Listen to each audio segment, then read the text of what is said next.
I want to give you a normal life. But I'm not normal, am I? Secret destroyer. Take her out. It's time. For my pain. Where's Hanna? Do you know how dangerous she is?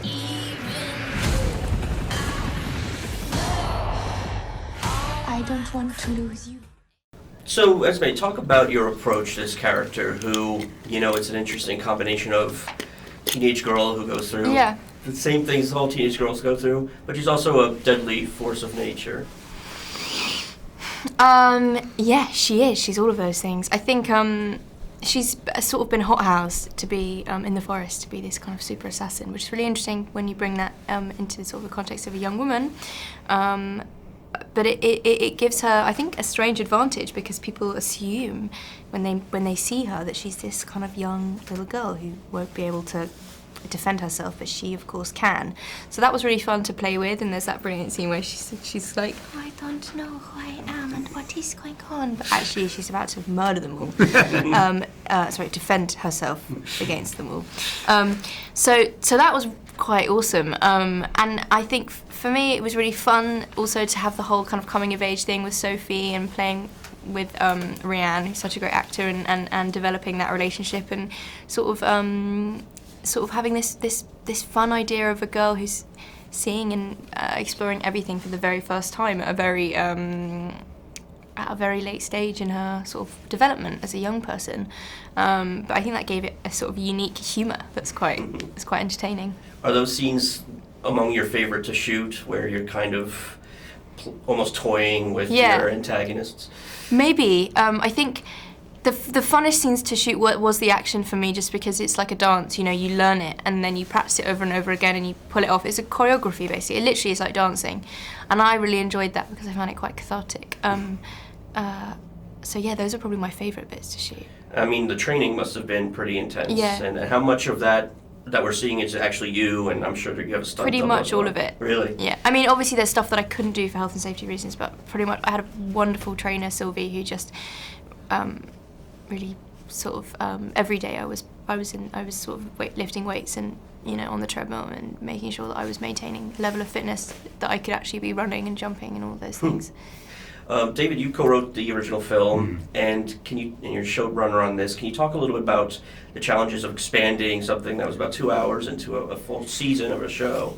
Yeah. And, you know, deciding what beats you want to keep exactly the same, and then when to deviate. Yeah. So the story behind it is that the big conspiracy thriller backstory to the series that we have now was sort of present in my brain when I wrote the film, but then Joe went in a slightly different direction and didn't really go for that political thing in the way that other guys would have done. So he went for a more fairy tale thing, I think, in a very heightened, and, you know, the green shoes, the Wicked Witch, and all of that, which is wonderful, and everyone's just joyous. So it left a little space, which television I think does do really well, for more of a political thriller, and that in turn, of course, led to the thing that I think is most joyous about the thing, which is this coming of age story, this girl coming out into the world, and that just opened up in terms of what's possible to explore on the journey of Hannah's character. So from episode 3 onwards, it's all new stuff, basically. Right. I mean, the first two and a half are very recognisable. They follow the film, but just in a very different way, I think.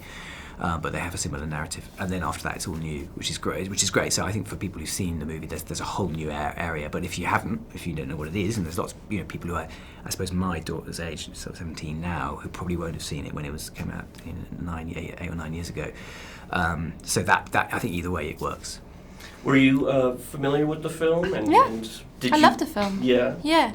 I just hadn't seen it for a while before shooting, and there was a choice not to. I didn't want it to inform too much of what I was doing.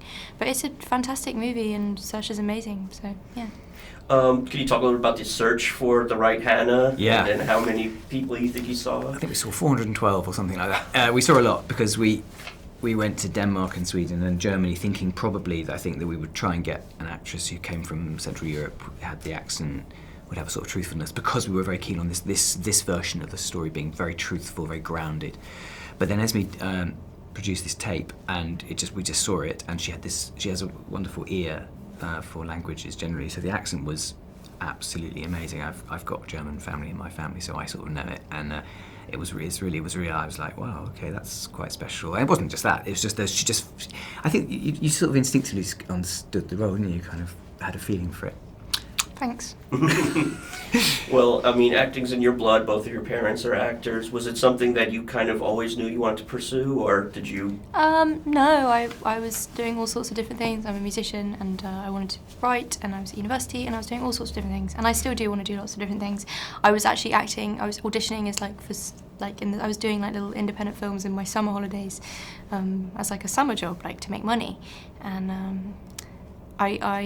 I was just auditioning. My agent was like, "Oh, there's this tape that you should." I was at uni. She was like, "I know you're at uni, but just yeah, this is a really exciting project. You should just go for it." And I did, and then this happened. So, yeah. Is this a character that you can see playing, you know, maybe long term? And if so, what other things would you like to see Hanna do or get into? That is a question for David and Amazon. But I think she has a wonderful potential. I want to see what happens with her. In my heart, she always goes back to nature. She always eventually goes back. David, take note. She always ends up back in the forest somehow. For me personally, in her soul. I don't know what that will mean in terms of story, but the whole journey of the thing is around exactly that. Her trying to figure out who she is. Where does she belong? Where is her true affinity? Is it to the forest? Is it to some new family that she hasn't yet found? Is there such a thing as normality for her in the world, as indeed for anybody? That for me, that sort of, I call it existential, but it's that sort of search for identity and for where one belongs. I think it's very universal. Just in her case, it's just got much higher stakes than for most of us. And do you have like sort of a larger game plan, if indeed? Yeah, I do, but you know, we've had large game plans before. They don't always work out, as we know, as in life. But yes, no, there is a. What's lovely about her is that you can genuinely have in your mind a journey towards a potential destination that she may or may not reach. No more secrets. Why do they want me? She smells of fear. Like a fox that knows it's dying.